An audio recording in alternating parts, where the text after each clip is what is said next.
Welcome to the Leader's Agenda, a series dedicated to reimagining leadership within life sciences. My name is Tarja Huuskonen, and I'm your host. The Leader's Agenda invites insights and perspectives from some of the very best leaders of our time, wisdom that you too can build into your own leader's agenda. Today's Leader's Agenda is a really special occasion for me personally because my guest is someone that I've known now for quite many years. Her name is Punam Owens, and she's a transformational leader in the field of medical product quality and operations. Her journey has involved many, many different companies. Most recently, she's actually be calling in today from Singapore, where she's part of the MSD group. And before that, I actually met her the first time at Becton and Dickinson, where she was the vice president of quality. Prior to that, her journey included Abbott, and we'll find out what else. I want to turn to Punam right now. Hello, Punam, and welcome. Thank you so much for having me today. It's great to be here. I so appreciate you working with me, the time difference and being able to be here. And this is a special occasion for us because we decided to actually have a chat about women and leadership because this is the International Women's Month. And, I've been kind of really looking forward to this conversation so much because I know from all the work that we've done together that this is a topic that is actually close to your heart in a very practical way. And you have exhibited a lot of the qualities that I would consider being the qualities of a role model for other women in business. And you are also an executive in an area, in an industry that still is actually looking and learning how to bring women into executive positions. So this will be an interesting conversation for us. Thank you for coming. Um, can we just start with a very basic question, and then I'm going to go back to your career journey just a little bit. But what defines you as a woman and as a leader? And those can be two different things or the same thing, whichever way you would answer that. I think yes, but for both questions, I think as a woman and as a leader, I think for me that personal growth and that resilience. I think the journey has not always been easy, and building that resilience over time and pushing through is I think something I would say that defines me both as a woman, as a leader. I think as a woman, this idea around women sort of bring that emotional intelligence, I think, and that idea around bringing sort of community together and that collective together in terms of relationships and leadership roles, I think is also something that I sense that I don't know whether, as a woman or as a leader, I don't know whether I just think about that, how to bring people together and really sort of leverage the best out of a team or a group of people. And because I figure, none of us have all the answers. None of us have we have all those different experiences. And I think bringing that together and then leveraging those, I think that's something I like to do and I pay attention to, because I think you're better together than you are as an individual. And I guess from a leadership perspective, for me, it's always treat others the way, how do I want to be led? What has inspired me in terms of leaders that I have had the privilege to work for? And then how can I make sure that I continue to lead in with that ethical and that mindfulness around making sure that it's more important when people have left the conversation how they feel, not necessarily when they're in the conversation, right? So you can be having positive conversations, you can be having constructive or challenging conversations. I think it can still be done in a way that people still feel empowered, people still feel engaged in the conversation. And I think it's really important how they feel after they've left the conversation, more so than when you're in the conversation, and how they feel and how people reflect.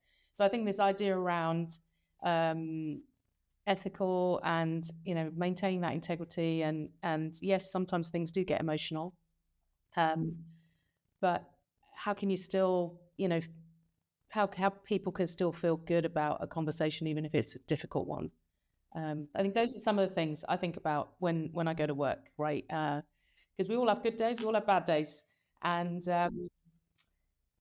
and then owning it. I guess if you're having a bad day, own it, right? Own it. I over time, as I've developed as a leader, I recognize what my stress behaviors look like, and I very often say, "Hey guys, stress behaviors are out today, right? So I maybe just need a bit of space, or I need a bit of thinking time. Let me come back to you, right? Because what you don't want to do is, and I would have done earlier in my career, I would have done, I would have just been more direct, or I would have been, a little bit more short, maybe in my responses or engagement. And I think over time, you recognize the impact that has, and you recognize how you can be more open, vulnerable, and share. And I think that then creates the environment where you can build more deeper relationships. Right. And it's easier also for others to be sharing if you initiate that, I think. So I'm going to come back to actually a couple of things that you mentioned. So I'm going to write down here stress behaviors, because I'm going to want to know what those are. You set yourself up for that question, but we'll come back to that in a while. Let's just first talk a little bit. I listed a lot of different organizations, different roles you've had. I also happen to mention that you are calling from Singapore today, but I actually met you first time in France, and I know that you have something to do with UK.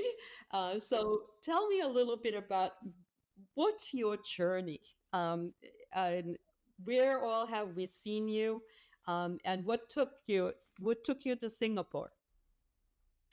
Yeah. So my journey. So I left school at 16. Actually, 16. Difficult, a difficult environment. And when I was younger, and I left at school at 16, actually with not really any qualifications as it goes. And I But I wanted to do better. I wanted to really build a career, or build something that was meaningful. So I took myself. I joined in those days in the 80s. Apprenticeships were a thing. In the late 80s, early 90s, apprenticeships were a thing. So I actually joined an apprenticeship program, and I went back to college 1 day a week. I worked for 4 days. I went back to college 1 day a week, and I actually fulfilled my education, and got my degree in chemistry, and moved from there, really. And then sometimes things just happen. We relocated because of my husband's job. That then got me into pharma manufacturing, and I really enjoyed it. I started at the bench. I started, at the bottom rung of the ladder. I started as a temp in pharma, in a QC lab, and really, I just was really fascinated by the chemistry and the science behind some of the products we were making, and the impact that was having on people's health. And I think it makes it more personal when those products are being used by your family members, or your friends, or your sister, or your mum, or whatever that might be, right? So I was really fascinated by that, and really my career then grew from there. And in some cases, an opportunity came up. In some cases, it was a forced opportunity. So, for example, we were in the north of the country. We needed to move back, closer to grandparents. But we had started a family. We needed that support, so we moved further back south. And that resulted in a great opportunity with Abbott. Um, I remember that opportunity vividly. I think what I recognize in my career, I've had some I can count on one hand, some fabulous leaders who have really created moments in my career that have just been turning points or catapults. At Abbott, there was one of those leaders there. And I remember vividly, I'd been at Abbott in the quality role for a couple of years, and he said, "Hey, I think you should go and do a gig in operations." I'm like, "You must be joking." I'm a quality professional, right? So I took that role with his leadership, with his mentorship. He clearly saw some potential. I can tell you, it was just terrible for the first few months because here I was, female, number one, diverse, ethnically diverse, working in a manufacturing facility that was running 24/7. So it was 24/7 shift operation, largely male, and I didn't come from operations. And oh my gosh, I tell you what, the learning that I took from that opportunity, I truly believe has been foundational in terms of what's happened to my career since. It just created so much. I could have walked away, right? I was like, oh my gosh, this is too hot. What am I doing here? It was very, very uncomfortable, uncomfortable from a personal level, uncomfortable in terms of imposter syndrome, right? What am I doing here? Do I really understand what I'm doing? And then building that ability to sort of, okay, trust in myself, trust in my own decision making, trust that the leader that put me in this position would not have put me here had they not seen, some potential or some opportunity, or why did they put me here? What sort of change were they wanting to see that they put in such a different type of background? So what helped you during that time? How were you able to kind of turn that around for yourself and find the Yeah. confidence and find your place? Yeah. So I think the advocacy was number one. So continue, I had great advocacy, real support in terms of being in that role. So that was one. I think building trust in my own ability to make decisions. Yes, you know what? Yes, actually, I do have this knowledge, and yes, I do understand what's going on, and I do understand this product, and I can transfer that knowledge and that thinking to the decisions that I need to make. I think the other thing that was really important was really to be very humble and say, look, I actually don't understand. I need your help. I need your help to guide me through. I need your help to teach me. How can I contribute to what's happening, this problem, this opportunity, this challenge, whatever it might have been, and really just spend that time being visible. And I did go and sit on the night shift so that I could be there and show that I was taking this seriously, and that I wasn't just going to be the leader that just showed up on day shifts because that was what was convenient. I did go and hang out on the night shift, and I did go and sit in the cafeteria and chat with people and build those less formal relationships. I think that's really what helped. And then found those one or two or three people in the organization that were willing to teach me, and then start to share.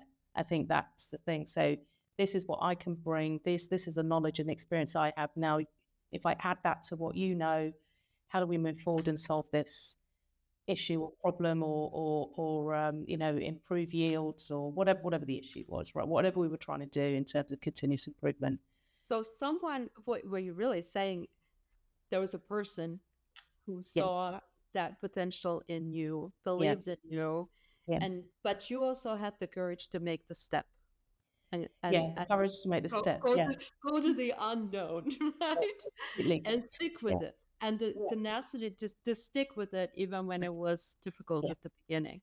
That's a really important lesson there. So now you said there were a few other turning points. So let's continue with your journey.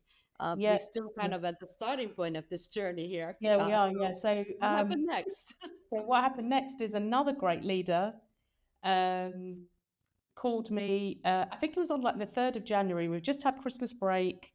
We just came back to 3rd of January. The phone rings after lunch, and or maybe a little bit later because it was California actually. And another leader calls me and said, "Hey, heard you're back from ops, right? Heard you're back into quality from operations, right? How did that go?" So we had a conversation.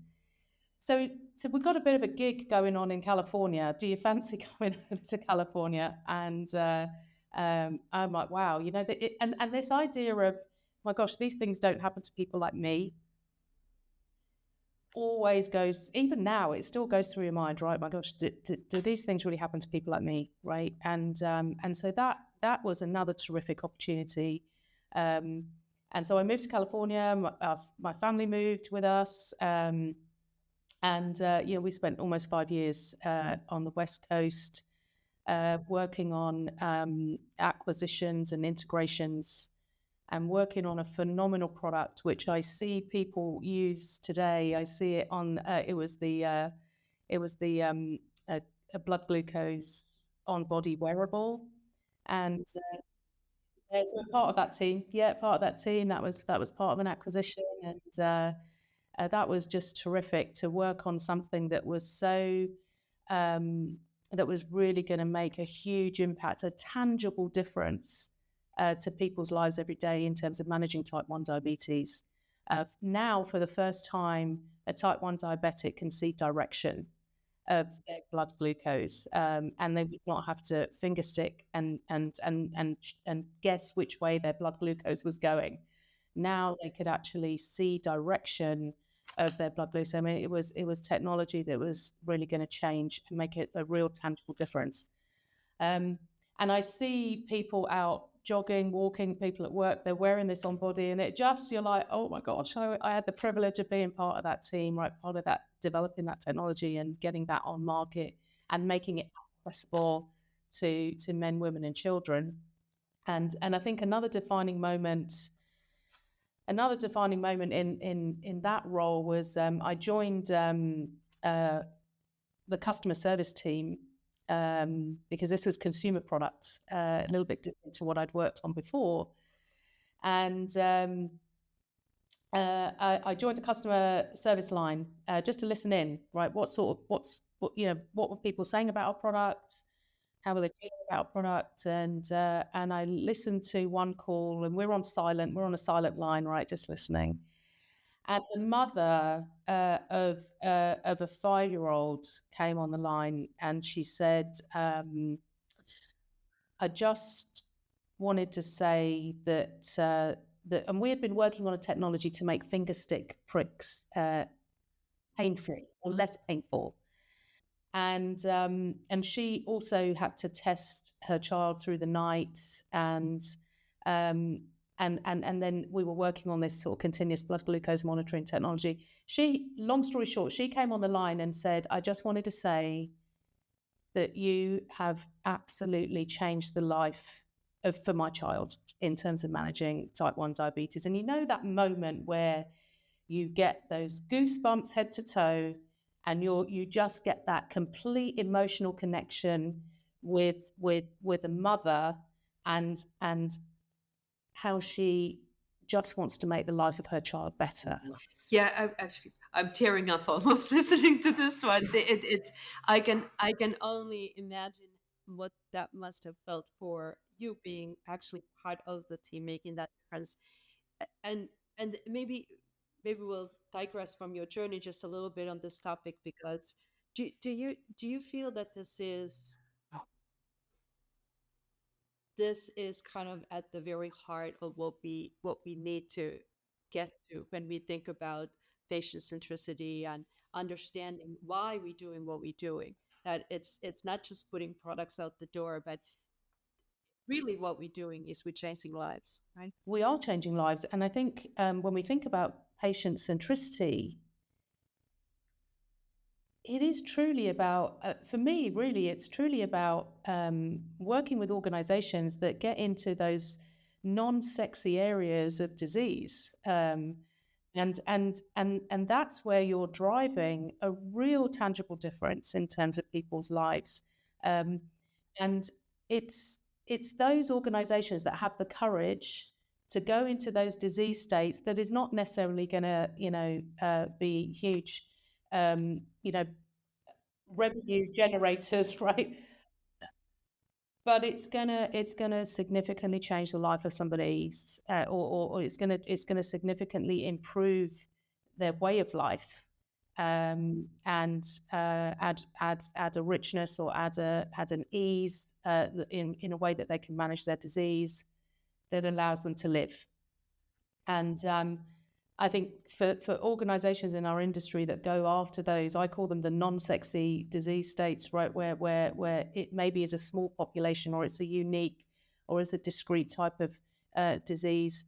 Those are, I think, where we make the significant difference. Yep. And And these are the areas that are actually, I would say, we emphasizing this a lot. Some of these are the rare disease areas, the things that you absolutely right. If you just only have a financial metrics, it may not make your pipeline. But if you rethink innovation differently, it's an incredible opportunity, and it's an incredible opportunity to change the world. I also think that the model probably is going to have to change for that. I mean, what you talk about here is a model where you bringing the patients much closer to the innovators, and they become part of the co-creators, because we have to learn really their lives. We need to understand and learn the life of the patient to be able to make a difference to it. Um, yeah. So has that been a motivation for you in your career, really kind of looking for organizations where such a thing is part of their value system? yeah, I pay attention. I pay attention to the values of the organization. It's always a question I ask if, when I'm having conversations about potential opportunities. One of the questions I always have is so tell me what the culture is like. How true is the organization to their values? Where are you going? Where are you going in terms of disease states? Are you playing in the, are you just, what are you focusing on? Are you focusing on those rare disease states? Are you focusing on what's the bread and butter? What's the core? What else are you going after? And really trying to understand that. And I think the values piece and the culture piece is really important. And it's been more important to me as I've matured in my career. It's become more important because I think your own personal values are core to you. And if you can work for an organization whose values you can recognize and align with, I think that just makes a huge difference in terms of how you can engage in what you're doing, because then it blends with your own core values, and so it's important to me. It definitely is, and it's always a question I ask when I'm having a conversation. It's always a question I ask, and vice versa. If I'm interviewing somebody for an opportunity, it's always a question I ask. What are your core values? And if I talk to you about culture, what are some of the things that come up for you around culture? Because I think it's important. We spend a lot of time doing our jobs, We and do. if you're Majority of our waking hours end up being work hours, right? yes, yeah, And I think exactly. this, if I actually want to go back to this question, so if you're in an interview situation, you say this is always something you ask. Who do you ask that? Oh, you ask that from the executive, or do you ask that from somebody who's in a team level? How do you really get the right answer? How do you get the answer that reflects the reality, instead of the answer that may reflect a PowerPoint that says this is what our culture is all about? Um, so for me, you got to I give examples. So when someone asks me that question, I give examples of what that means on a day-to-day basis. So um, whether that's on a personal level, things that I might be doing that align to my values, whether that's spending Saturday morning doing photography at a park run event because people always smile at the camera. Who doesn't smile at a camera? And and then people enjoy looking at their photos afterwards, and and and we can wrap ourselves around that volunteering aspect and that park run aspect that really brings communities together. So I can talk about those things because those are meaningful to me, and those are things that I do in terms of my values around bringing communities together and taking up volunteer opportunities where I can use my skill sets. But sometimes doing something that is completely not aligned to my, I don't do that. I don't do photography as part of my day job, but I actually really enjoy it as a hobby, as something that gives me joy in a different way. And then in a professional setting, I think it's also talking about what are the tangible things that we are doing that aligns to those values, and not just reading off here's our values. You can look at it on the website. And then I think I always add that, and this is what it means for me, and this is how it aligns to me in terms of the culture that I enjoy operating in, and why, right? Why does that align with my thinking and my values? And that's why I enjoy, working where I'm working, or doing the job that I'm doing, or in the team that I'm in. So I quite often try to link it to something that I'm doing or I'm participating in. So like an example, like a real example, because it is easy, to your point, like, you can have a look at the values on everybody's websites, right? But how do you bring those to life? Exactly. I think and this is such an important conversation, I think, for all of us on daily life as well, because culture isn't, culture is actually always realized through daily behaviors and actions and decisions that we make.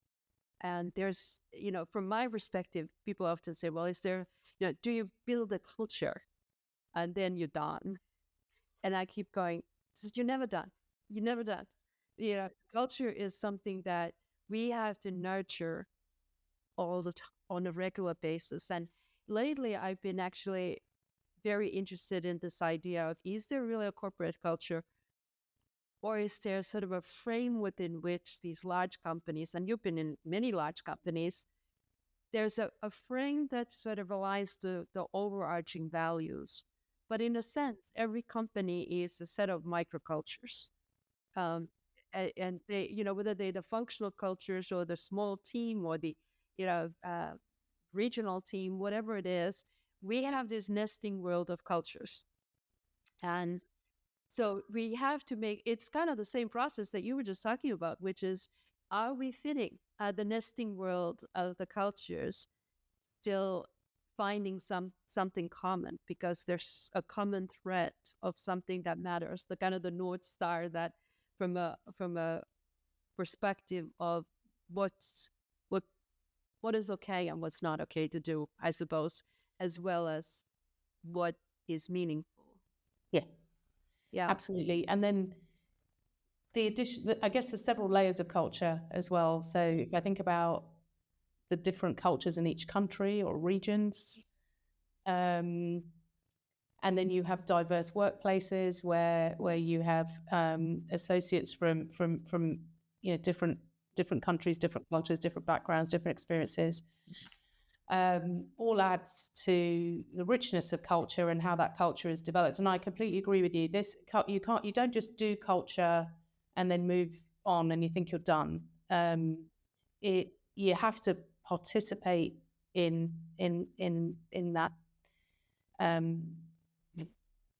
building the culture, but walking the culture and participating in it and contributing to it, and continue to improve it. It's never done. It continues to build, and there's no right or wrong. It's just, it's organizational culture. It's different wherever you go. And you're bringing up, these are, the different levels of cultures. I talk a lot about bridging cultures.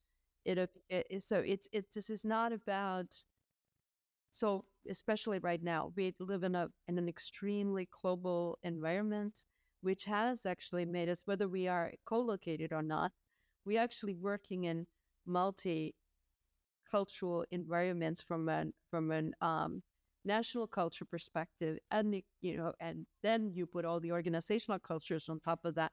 yeah, we have a huge amount of diversity in a way that we have probably never ever experienced before. And the intention is not really to say, okay, we're going to squash that microculture, but it's for me, it really is. If we want to understand the world better, we need to see the world through the different lenses. And this is the richness that we bring together if we know how to build the bridges so that we can communicate and and understand each other in in better and better ways. So, because you are this very international woman who has worked in all kinds of different parts of the world, um, what what has helped you building these bridges between cultures on a very personal level? Yeah. Um, sometimes you have to be very unsuccessful or something has to not go well, and you can really take a learning from that lesson.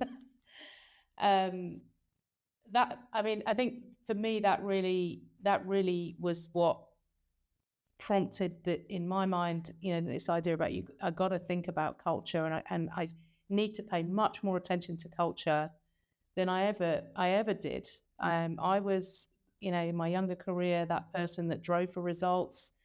I've got the results. So, and then you start to think about, well, actually the how you got those results is really important. And then as I moved countries, the culture became very important. So when I first moved to California, in those first 6 months, if somebody had said, you know what, actually we've changed our mind, you can go home, I would have taken the ticket. Because I went from, doing a role in the UK where I felt confident, I felt positive about what I was doing, I felt good about the contributions I was making, I felt, really connected as part of a team. I moved to California, everybody's lovely, but suddenly I feel a little bit unsuccessful. I'm starting to feel unsuccessful. I'm starting to feel that my conversations aren't going as well. The connections I'm making are not going, not as positive. And I'm starting to think about what's going on here, because I go from, feeling very, very confident and positive to now, not feeling so confident and feeling a little bit actually unsuccessful. So I had a chat with a lovely lady. She was German. She'd lived in California, I think, for maybe 25, 30 years. Most of her time had been in California. And she was a destination coach. Destination coach, yeah. So for people who are moving around different destinations, right? That's what they called them at the time, destination coach. So I had a chat with her, and to be honest, I went in not really knowing what to expect. I'm like, destination coach. What does that mean? What is that? Right. Yeah, what is that, right? So I go into this conversation. Oh my gosh, this lady was terrific, and I guess another defining moment, really. And she said, and I said to her, look, this is what's going on. I don't understand. She said, well, yeah, have you thought about culture? Have you thought about the cultural environment that you're working in? And I'm like, well, I'm not working I'm not working in a country, for example, that doesn't speak English, or or I'm working in a country that speaks English. We speak the same language, or it's I've worked for the company in a different country. It's the same company, so I don't know what you mean. And she said, well, look, you haven't really paid attention to culture, right? So what's going on here is that you're coming from a country that is actually quite direct in terms of its communication. You're driving for results. You're trying to get to the answer. What you're not doing is paying attention to the social norms and the culture in California, which is much, much softer. So you need to spend time doing that softer approach when you go into a meeting of how are you? How was your weekend? How are things going? You need to have that softer approach before you get down to business, because it's a slightly more indirect culture than what you're used to. And that's why you're not making those relationship connections. And that's why you're feeling like, people are looking at you as if to say, who are you and where have you come from? That's how I felt. I don't know that people were saying that, but that's how I felt. And my gosh, it was like a light bulb moment for me. I'm like, wow, I actually had not thought about culture in that way, right? Right. And almost, if I had gone to a non-English speaking country, or a country that was very, very different, I might have actually consciously paid more attention. But because I was moving to an English speaking country, with the same company, I just had not paid attention to that, and it was very much a light bulb moment. I was able to adapt how I showed up in meetings and relationships and everything. I think the my DNA of being quite direct and driving for results is always going to be there, but I was able to adapt. I was able to adjust and actually observe. I'm like, what is? Let me just sit back and not say anything. Let me just observe how this meeting starts. What are people doing? How are they behaving? What are they talking about? And then at about what time after 9 o'clock do we actually get into business, right? And just paying attention to those little nuances, which were really quite fascinating. Then I read the Culture Gap book. Oh my gosh, where has this book been all my life? And, I Which just had not. which one was the one again? The The book you Culture read? Gap. The Culture Gap. Culture Gap. Yeah. Yes, Okay. Culture I Gap. know that. Yeah, I'm like, where has I this book been? Why did I not read this? um, so look, so then moving to France, moving to Singapore, um, I very much pay attention now to that, to those cultural do norms. you Yeah. do you have any observations of how from your perspective the cultures differ between, let's just say, US, UK, France, Singapore? Um, you Yeah, know, yeah. I think UK of and the US I think UK very much more direct, the US a little bit softer before you get into driving results or having the business conversation. Um, Singapore very hierarchical, I find, very much based on where you are in the organization and very hierarchical. Uh, France, France was a little bit of both. I think you had to get to know people. You had to really, it's very quite a relationship orientated culture. I think you had to really get to know people before, and you almost had to build that personal relationship before you could really do business well. And so I think much more relationship driven in France. And in Singapore, it's been interesting because it is a very hierarchical culture. Of course, I'm a leader that comes in and says, "Look, I actually don't have all the answers. I need you all to contribute. I need you all to give me, share. Let's share ideas, put our minds together, and because I don't have all the answers." And it was, when I first moved to Singapore, people around the table were looking at me for the answer. And when I said, "Well, I'd like to hear what everybody else thinks, or what do you think about whatever we were talking about?" And there was silence around the table because everybody's like, "Are we allowed to speak? Can we say?" Because it's very used to a very hierarchical culture, and again, had to build trust, had to create that safety, that psychological safety that actually, yes, you can speak up, and it doesn't really matter what my job title is. Nothing bad is going to happen here, right? We just want to encourage that conversation and that diversity of thought. I want to know where the hidden skills are in our organization. I won't know that if we don't chat.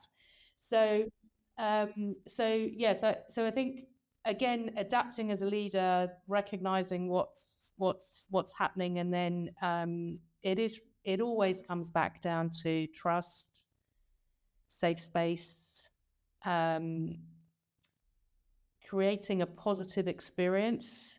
So people feel they can come back and do it again, and nothing, they leave with a positive experience. So really, what I said at the beginning, right? How do people leave a conversation, and how do they feel about it, and then how likely are they going to come back if they have a positive experience?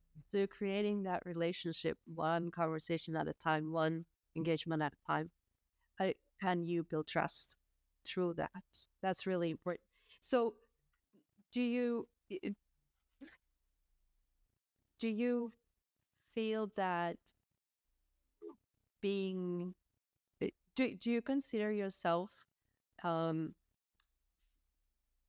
more from one nationality, or are you a global citizen at this point? I'm really interested in this question, partly because Of course, I've been a gypsy all my life, moving around, and it's an interesting conversation when you live in a lot of different places. What's it for you? I'd say more global citizen. I think, my heritage is North Indian. My grandparents and parents were born in Kenya. So I have quite a rich sort of, Beautiful. background in terms of ethnic heritage. Um, but I married outside of my ethnicity, so I have now a whole, so my relationship is diverse as well. Our children have grown up in different countries, and so it's, I would say, global. I think all of us as a family, particularly our children, are really just have a breadth of thinking around what else is going on around us, and really appreciate, I think, the different opportunities, cultures Mhm. that are around us, because they've lived in different countries, and I think it really broadens your horizon, it really broadens your thinking. um, and it's very different living in a country than it is visiting it on vacation. And Oh, it certainly is. It's it's, yeah, two different so things.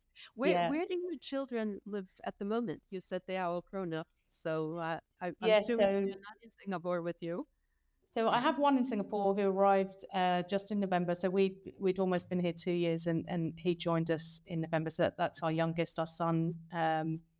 He has landed a gig in a Michelin kitchen. It's his passion to open up his own uh, kitchen with a star in at some point in the future.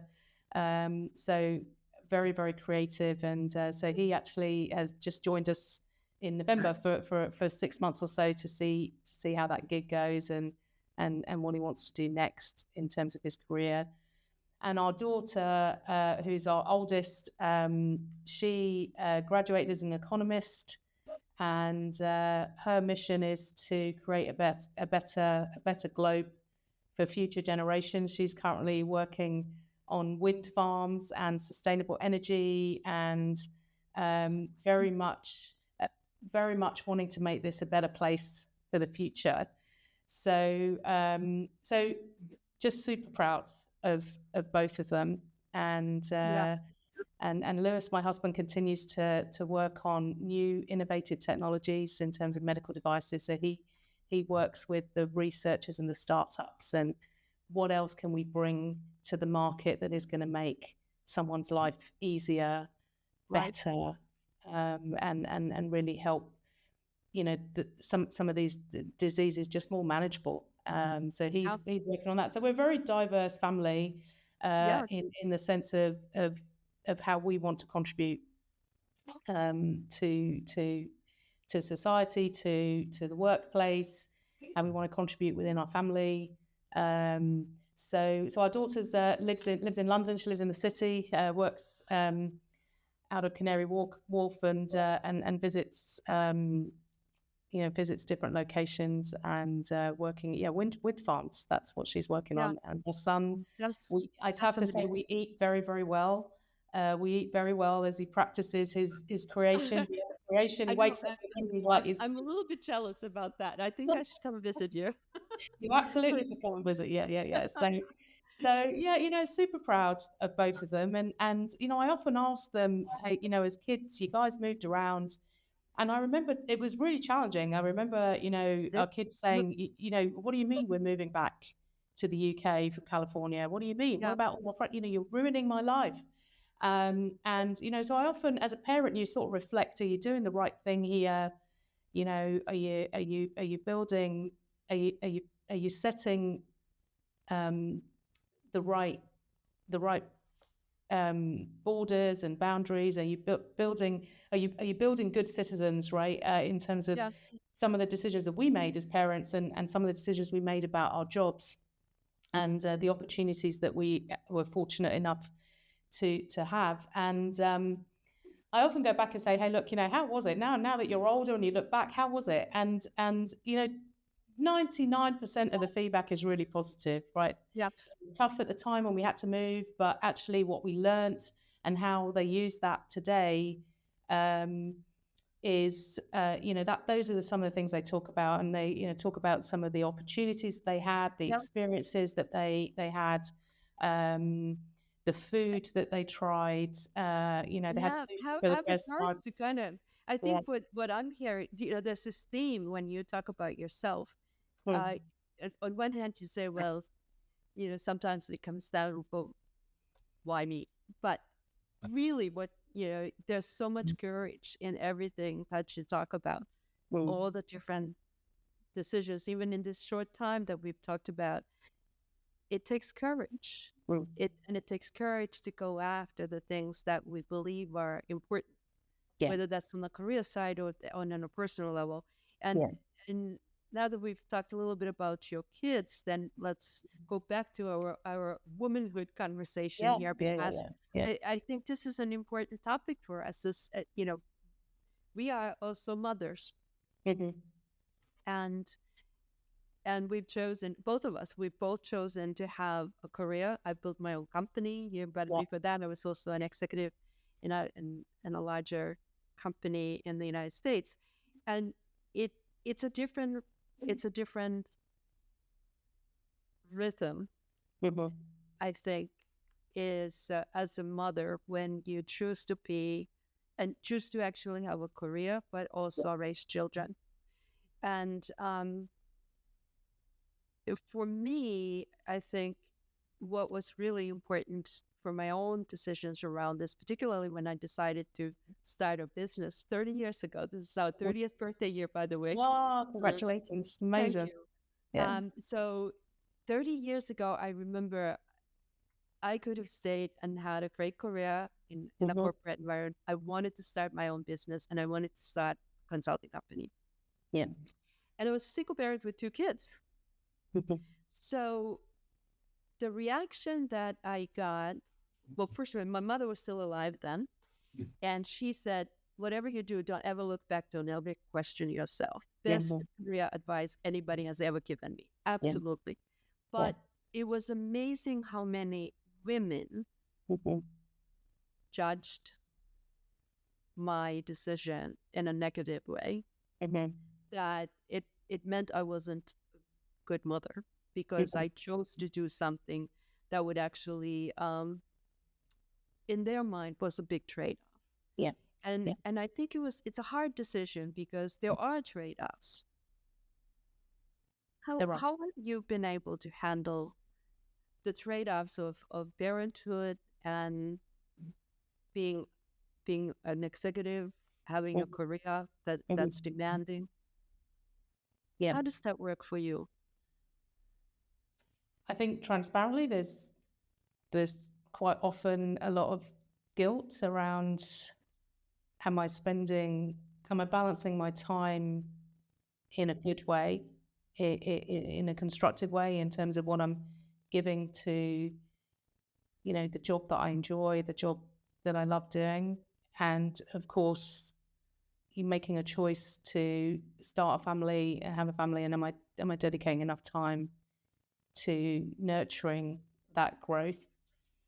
Um, and I say this to when I'm working with or chatting with associates who say, "Look, it's hard. How did you balance that?" And I always very transparently say, "Don't think it was an easy journey. I think actually it's probably the toughest journey because I think as a mother you're torn, as a professional you want to continue to grow as well, and it's not an easy journey. I think it was important for me to be a role model to my children. It really was important to show them that they can push through. They can, they can build resilience. Things will not always go well, but you've got to develop that tenacity to push through. There will be tough situations that you have to go through, and I think until you go through, it's what I said earlier, until you go through some of those things, you don't really build that learning, you don't really build that resilience and tenacity. And it was important for me to be a role model to them, to show them that they can be strong, they can go after their dreams, they can they can have opportunities, and I felt responsible to ensure that I could create platforms for those opportunities that maybe I did not have access to myself. And I think the other thing that helped me with that balance was, as I said earlier, I'd been fortunate enough to have, 4 or 5 leaders who were really pivotal in my career, and making sure that my children had access to that as well. Go and find those people that inspire you. Go and find those people that can see your potential, and and just go after it. Go after what you want to do, and really try and break down those barriers and break down those borders maybe that I felt I had. I was female, I had ethnically diverse. Can I really do this? Can I do I do, I don't see many people like me in these roles at my level. So even today, after I've been in this industry nearly 30 years, there's not many people like me who look like me in those leadership levels.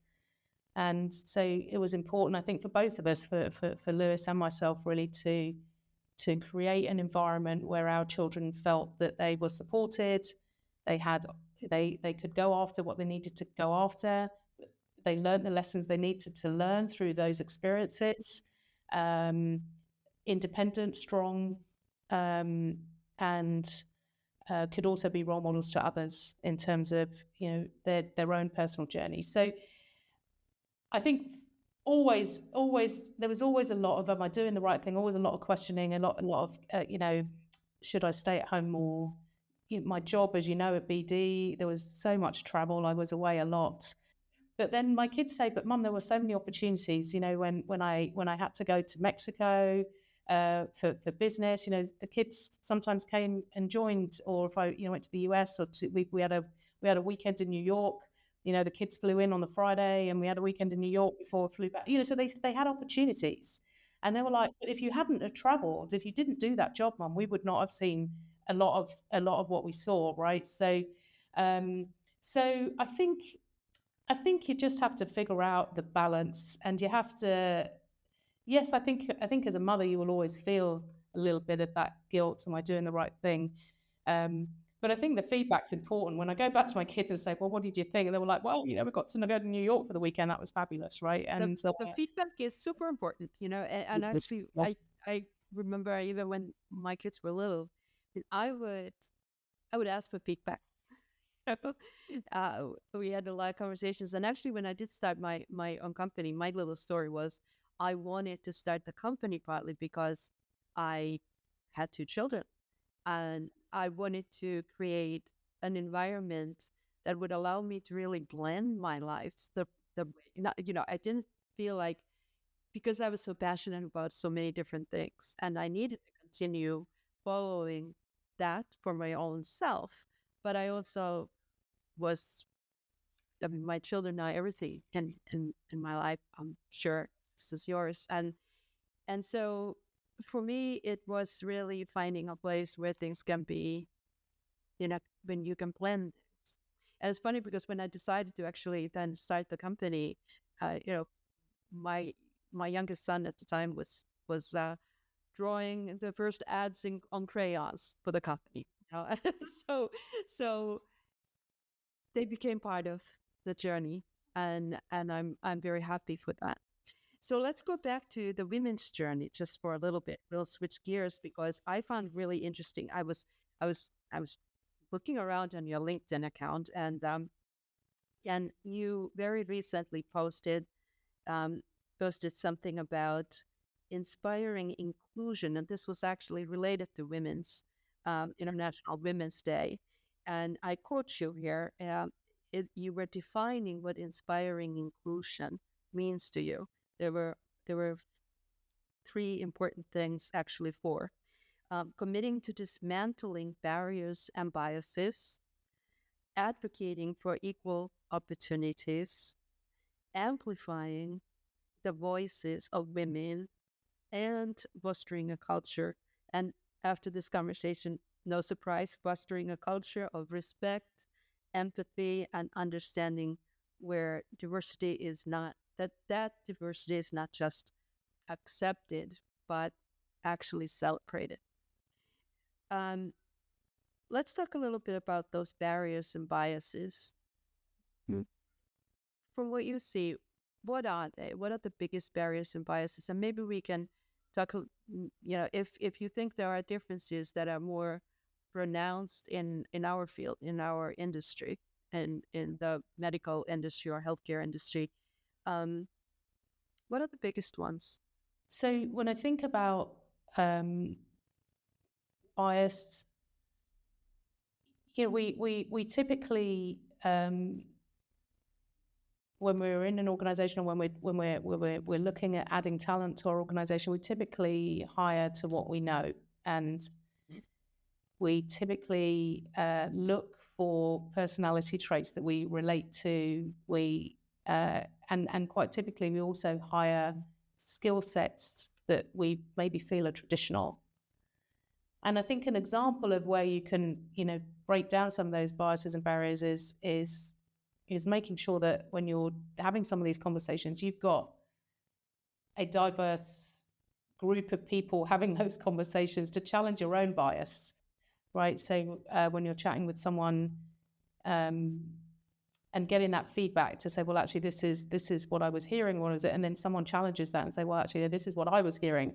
And I think that helps you to think about, oh, is that just me? Is that my bias, my experience? And it gives you an opportunity to reflect on that different perspective. I don't know that we do enough of that sometimes. I think sometimes life is busy, work is busy, you just go. And how often do we take a pause? And it's easy, especially I think in many ways, when we're successful doing things a certain way, we start thinking there's only one right way, which in essence becomes a blind spot for us and requires that we so are women better at breaking that thinking than men? I think sometimes that I talked earlier in our conversation a little bit about that emotional intelligence and that bringing those communities together and bringing people together. I think women tend to have a little bit more of that emotional um, awareness, maybe of bringing people together, and maybe it's not even awareness. Maybe it's just that empathy um, that comes with being a woman, whether it's that nurturing, instinct or whatever that is. I think that's I sometimes see that more in women. They pay more attention to those green energies. If you think about insights, those green and yellow energies. Um, I think it'd be interesting to look at the stats, right? If you looked at insight profiles for men and women, do you tend to see more green and yellow? I don't know. Maybe there's some data to support that. I I, feel women I'm gonna bring a go. little bit I'm more. gonna go check on that now. Now you've inspired me to go and find out. But Yeah, I I think do I'm know, going to. Yeah, yeah, it'd be but good I to do know. know of some other studies that do say that there's certainly um, there's a more comfort perhaps in women to be able to go more also thinking about the emotional aspect of the situation, not just the factual aspect of the situation. And it's not an ability thing. It tends to be more of a, really truly practical kind of style and tendency.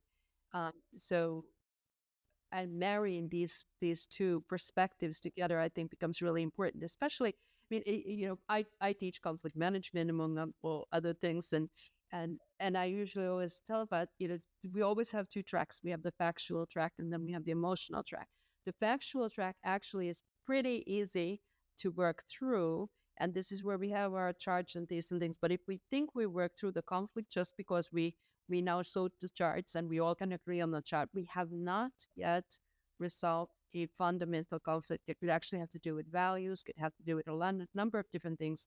And if we don't get to the bottom of that, we may agree in the moment, but the action that's supposed to be happening afterwards, it's not going to be there. We're not going to be transforming hearts. We may be transforming minds in a moment, but that's it. Yes. Yeah, yeah. And So transforming hearts and winning hearts and minds, I think, would be something else that came up for me when you mentioned that. winning hearts and minds came up for me, because our emotions do play a big part in what we do every day. And um, if you can win the hearts and minds, and then the facts come along with it, right? I think it's much more powerful. And actually, it is a way to empower as well. It's more powerful and it's empowering, both that. No, I'm just going to go back to your insights from that one post, because it was interesting. There was other side to the post, and that was a contemplation with a question about, um, you know, or have we gotten better as it relates to advocating. We say we're advocating for equal opportunities. We advocating for a different world when it comes to gender, as well as other diversity. And that brought you into a moment of reflection. Say more about that. It was a great energy that morning. I was very honoured to have been asked to do some opening words to kick off International Women's Day at our company. So yeah, I was very honoured to be asked to open up the morning with a few words, and it was a wonderful energy. There was great celebration. We had talks about women's health, particularly. It was also HPV Awareness Week that very week, and we were talking about eliminating cervical cancer for women. It was very empowering, very heartwarming morning. We had some local businesses that came to the morning, who were businesses that were run by women, developed by women, inspired by women, run by women, and very inspiring. And it was a wonderful energy. And but I found myself reflecting on, in some respects, why are we having such a huge celebration on one day a year? and has there truly been meaningful and tangible change over the last 10 years for women in the workplace, whether it's gender gap, pay gap, opportunities at executive levels? Has there really been tangible change? And what are we doing on a daily basis, a monthly basis, a weekly basis? What are we doing every day to really drive that tangible change? And I just got myself into thinking, it's such a wonderful energy today, but we don't see that every day. And why not? Why don't we have that energy every day? And then I got to thinking about, am I doing enough? Am I doing enough? I'm very privileged to be in a role where I can role model, where I can influence. Am I doing enough to talk about these gaps that we're still seeing, talk about and ask those questions around, have we thought about this from a diversity perspective? We thought about it from a gender perspective. Are we being diverse enough in our thinking around developing products, developing medicines? Are we being diverse enough in our thinking around that? Am I doing enough asking those questions and really driving that constructive challenge? And are my peers around me doing enough? I just don't know. I guess it was just a reflective moment. I was very inspired by the energy. I also felt a little bit reflective around, is it enough? Is it enough? I think this is the fundamental, foundational question. Is it enough? And I always have this month is International Women's Month. It is also Brain Injury Month, and that has another meaning for me personally. And I'm kind of with you, is that we have months and we have days when we pay more attention. But is that an event, or is that the devotion to commitment, to truly committing to taking action? And one of the reports that I was looking at in the recent trade, I think I shared to you actually that there was data in 2022 that I had pulled out about just gender differences, and at the executive level, it was remarkable, because at the time, the men to women ratio in the C-suite was 75% men, 25% women. And I thought, surely we better now because it's been a few years. So I actually did go and took a look, and it's not better. If anything, it is trickling down a little bit from that, depending on where we go. And the other data that I found was if at this pace of looking at equality and on multiple markers, it's anywhere from 62 years to 150 years before we might get to a different place, depending a little bit on which region. Europe is actually leading. They less than 100, and most everybody else is over 100 years. Um, and that's looking at it more broadly, looking at it from a national on multiple markers. But this is important because it's easy to sort of think about, all right, now we can look at an executive team and say, do we have, is there a woman in the executive team? And in fact, the other finding was that many more organizations have actually included a woman into their executive C-suite team, a woman.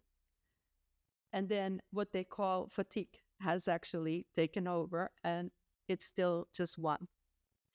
And it's not on a gender basis that I'm looking to actually bring women there. So I don't want to be in a C-suite because I am a woman. I want to be in the C-suite because I'm worth it. I've got what it takes, and I want to be seen and heard for who I am and what I can offer and how I can enrich this world, and whether it's at work or otherwise. And but this is also one of these biases. So in a work environment, I think this likability around, if you're a woman, you said you direct. I am too.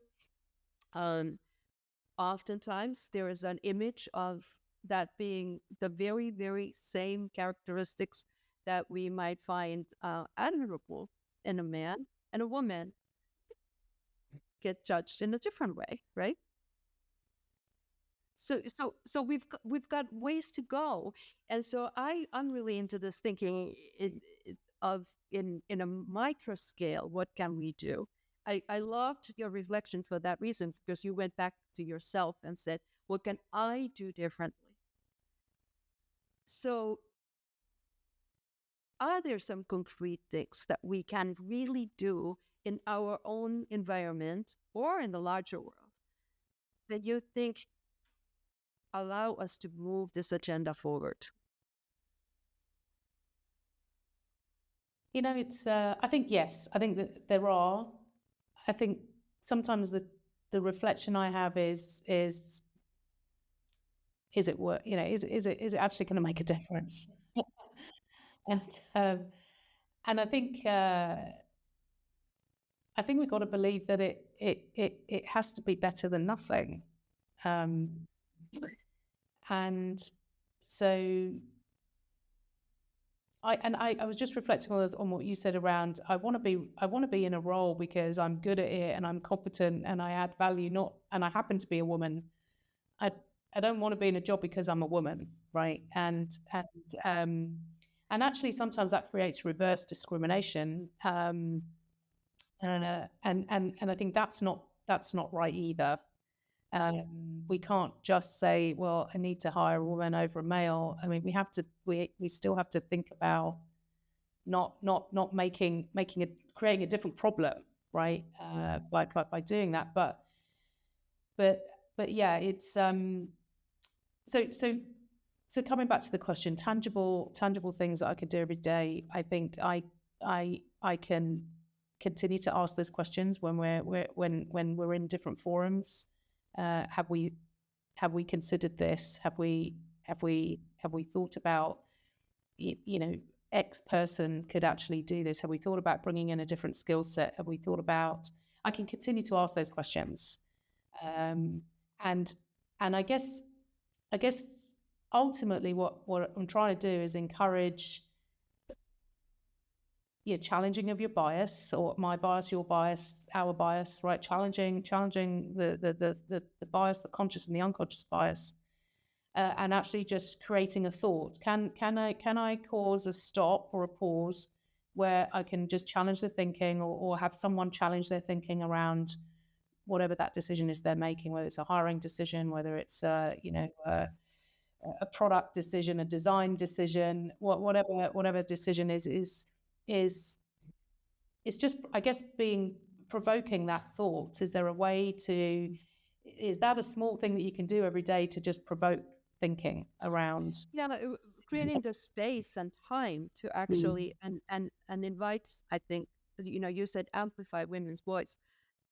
That requires an invitation in many environments. See, the 2022 report that I actually uh, talked about earlier, I believe that there it said that women are 3 times more likely to be interrupted when they are speaking in a company meeting, for instance, than men. Okay, so that's the thing I can do.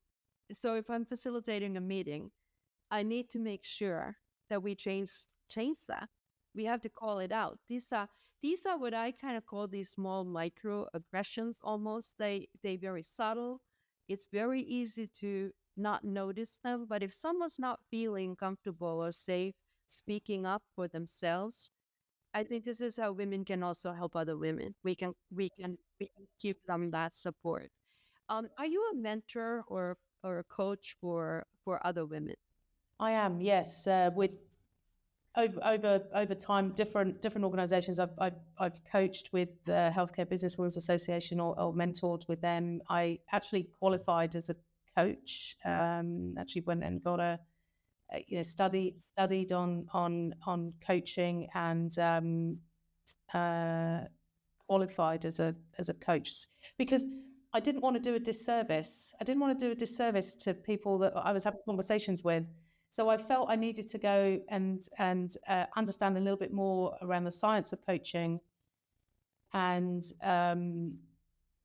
how to make sure it was coaching and not just telling my own story. And really, I wanted to make sure I could really add value and not do a disservice, right? Some of these conversations. That's why I went and got that qualification, and spent about 9 months actually working on that qualification over at Henley Business School, as it goes. And so yeah, I do. And I think, just reflecting on what you said around the statistic around how many times women are interrupted in meetings. There's another statistic about how many women, you might have two candidates, one job description, and I think there's a statistic around, a woman will look at the job description and say, well, I haven't got this, and this, I'm not going to apply. Whereas a man may be much more confident and say, well, I haven't got this, and this, but I'm going to give it a go. And I think in some of those mentoring and coaching conversations, I really challenge that with people when they say, well, I don't think I can do this. I'm looking for, whatever the conversation might be around their career. And it's like, why would you not apply for this opportunity? And this idea around, well, I haven't got 100%. So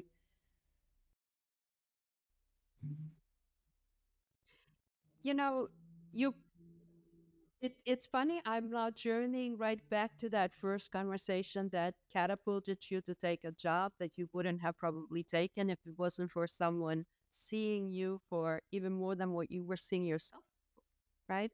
So this kind of brings us to the importance of personal. Well, we can call it personal branding, but it's the self awareness part, right? We we can't we can't be what we can't see. So we can't, if we can't see and envision ourselves in certain situations, it's almost like we have to go there within our own heart and mind, both, before we are able to have the courage to make that step. But we do need those mentors and coaches and people who encourage us along the way. So we're going to be coming to the end of our conversation here. What what's your hope for women for future? my hope for women is that almost gender becomes invisible, and it no longer is a, yeah, if there was a future where there was no longer a conversation about a gap, and it was neutral, and it was invisible, and equal. I mean, that I don't know that we're ever going to get there. And we really celebrated the fact that, celebrated that diversity, and it just wasn't something that we had to continue to champion. That would be a great future. And I think we can make it happen, do you? I feel that, and actually, as I listen to you, I feel strongly that we can make it happen through the efforts of leaders like yourself who create those conditions in those around them. Because I mean, imagine what happens if more and more women say, okay, I may not be able to change the entire world, but I can change my close quarters. And like-minded, and this is actually with organizations like HBA, they are important organizations because they are bringing us together in communities, and we become stronger and more powerful as we share these experiences and share what we learn along the way, which gives me a lot of hope. Um, what's next? I have two more questions for you. One is actually, I'm wondering, do you have a mantra for yourself? Like, I use these mantras sometimes as ways by when I have that day when I'm not sure how I'm feeling. That mantra is helping me sort of go, go on and remind myself that I'm still capable and powerful and all of that. Is there a mantra of some sort in somewhere inside of your soul that you go back to and that helps you get through the tough days? Yeah, I think shadow of the leader quite often comes up for me when things are tough. It's this idea of I'm privileged to be in a role where I can influence. I have a responsibility to role model and make those micro changes that you talked about, right? And so even on those tough days, I think some of the things that come up for me are like this idea of how people are leaving the conversation. And, sometimes I don't feel good about a conversation. And it plays on my mind all day. Like that conversation just not go well. I did not show up well because of whatever was going on. It was a bad day, stress behaviors were high, whatever it might be. Having the humility to go back and say, hey, look, that conversation didn't go well. Can we do it again? Or can we, can I just explain what was happening, and just create that vulnerability and that openness. It's not easy. It's not easy if you tend to be a private person or you tend to be an introversion type, or it's not easy to do that. So to pulling on that energy to go and do that. And I think this idea around what is the shadow what is the shadow of the leader that I cast today, and is there anything I need to go and correct or inform or share, particularly on the tough days, just so you can continue that relationship, you can continue that journey, because we are all human, we all have emotions. I'm quite an emotional person. I think whoever I've worked with will say I'm fairly emotional, particularly when I feel passionate about something, and then that directness comes out, and that sometimes I can stop listening because I'm so passionate about something. So just continuing to think about, okay, what's happening right now? Am I casting the right shadow? Do I need to stop a little bit and give space? And don't always get it right. Absolutely do not always get it right. And, And it's okay. It's okay, right? I mean, the way I kind of look at it is sometimes it's really good to fall, because when you're upside down on the ground, you see the world in a different way, and you have your best learnings through that, right? What's next for you, Punam? What's next for me? I think I'm at a part of my career where I really feel responsible for bringing the next level of talent. I'm really interested in things like the generational leaders, the generational talent that's coming into the organization, and what type of future leaders are they going to be. This idea around reverse mentoring, the way social media and digitalization and technology is just moving at such a pace. I feel I can't keep up with some of these things, right? Facebook apparently is old, TikTok is in. It's new learning for me. I have to adapt to that learning. So I think what's next for me is continuing to pay attention to the responsibility I hold in the roles that I do, whether it's my volunteering activities or whether it's being a leader at work, and continuing to learn from those younger generations and bring them through as our future leaders, and whatever I can continue to do in those micro changes to drive to a neutral, gender, where we don't have to talk about, men and women. We can talk about, competencies and abilities and the diverse thinking that we all each bring to the table. I sometimes feel time's running out, right? I sometimes feel like, have I got enough time to do these things and drive the change? But I think what we can do is instill this sense of responsibility to make the workplace fairer, equitable, and celebrate that diversity is something I think we've got to instill in the organizations that we have the privilege to be responsible for. And we need to notice it every day, to your point, not just one day a year. And we celebrate that. Well, I want to thank you for this conversation. I could go on talking with you for a long time because there's just so much that is inspired in my own mind as I listen to you. So I'm sure that this is not the last time that we're speaking with one another, but I know that you have a work day ahead of you. So I wish you, yes. So I hope I didn't keep you from any meetings. Blame it on me in case you are late.